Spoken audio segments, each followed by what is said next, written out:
children, I'll take thee away into a land of enchantment.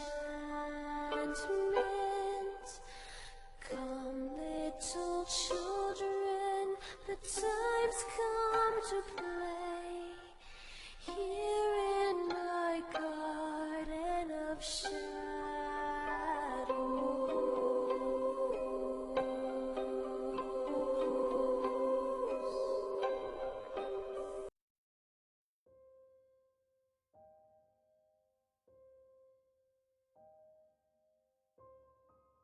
Hello, Marie. Welcome back to Moderation While Means for a Game.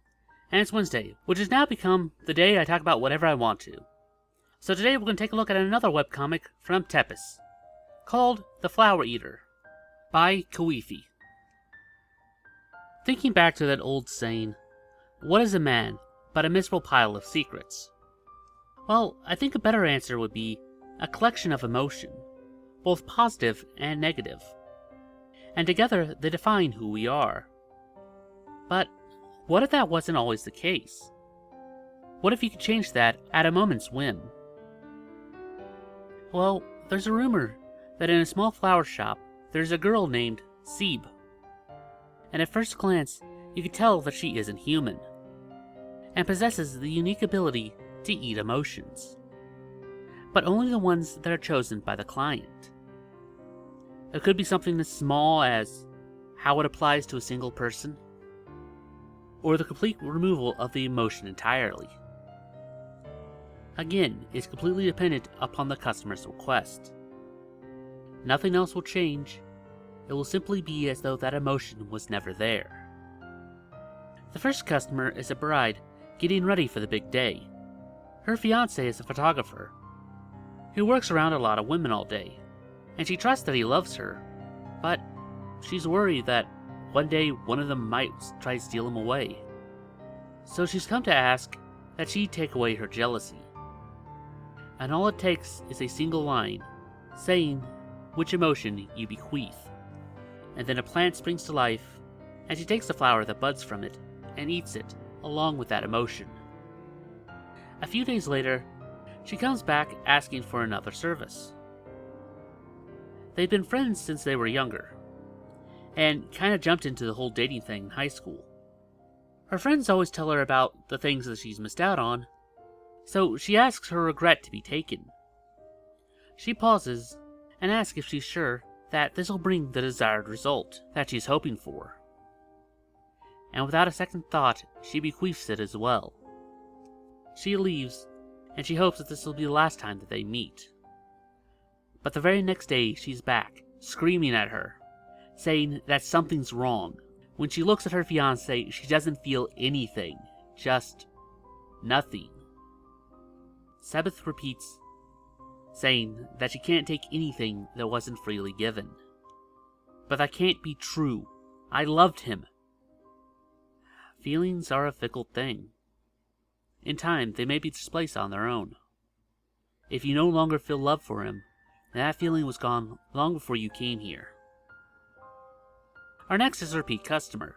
Again, if a fragment of emotion is taken, and it stems from an outside source, given certain circumstances, the emotion can reform.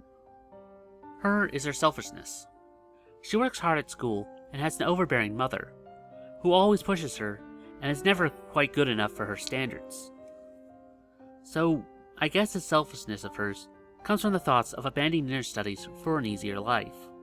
It's simple to see how, given enough pressure, that these feelings can easily return, and she comes back every few weeks asking for the same thing.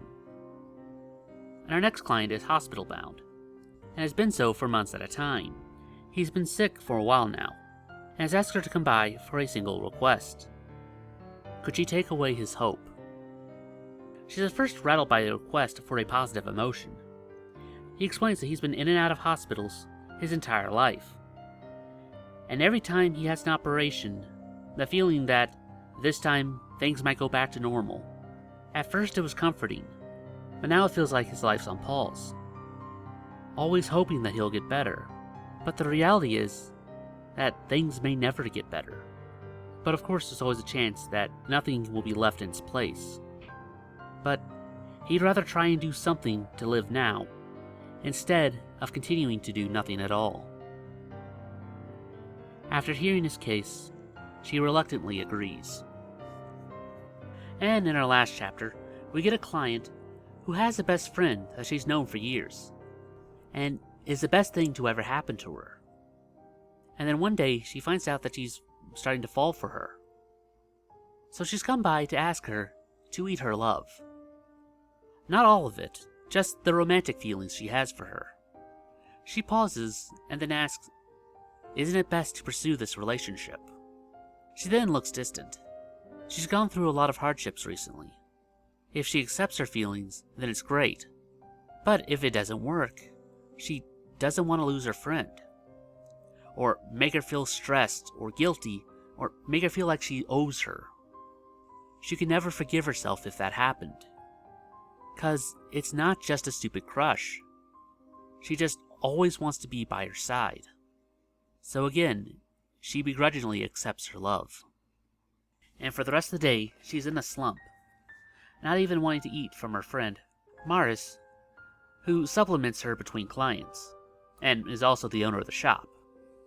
But simply asks, would she give up happiness to avoid heartbreak?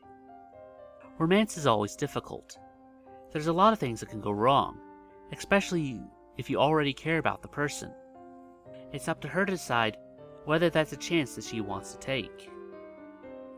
Romantic love isn't always the most important type of love to someone. She then asks if that's something that she'd do, and to that she doesn't have a good answer at this time.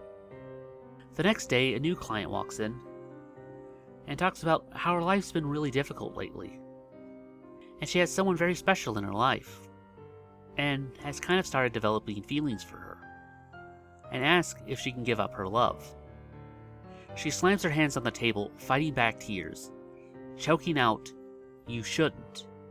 I mean, not even without trying." And she simply responds that it's not more important for her to have her feelings returned than to always be by her friend's side. Sabbath falls silent, and then on the final page, she accepts her love. And that was another wonderful story from Tepes. I've always seen a power like this more as a villain, or some kind of deal with the devil. It's an interesting take to see this as a neutral character, as part of their biology. There's a lot of good and bad that can come from this ability, and some fascinating story opportunities. It's unclear if she herself can feel these emotions, but she at least knows the importance behind them. And it's always interesting to see a common concept viewed at a new angle. And that about does it for this video. If you have any other ideas like seeing made into a video, then please post it down in the comments below, and we'll add it to our next viewer request week. It's now time for the part of the show where we ask you to help us appease the YouTube algorithm by dropping a like, share, or comment. It helps out much more than you'd think. And if you haven't subscribed yet, then it's very much appreciated. And if you'd like to support this channel, then please visit our Patreon. Link will be down in the description below. Even if you can't give a lot, every little bit helps. And I guess I'll see you in the next one. Anyway, I'm Runya. And I'm Ada.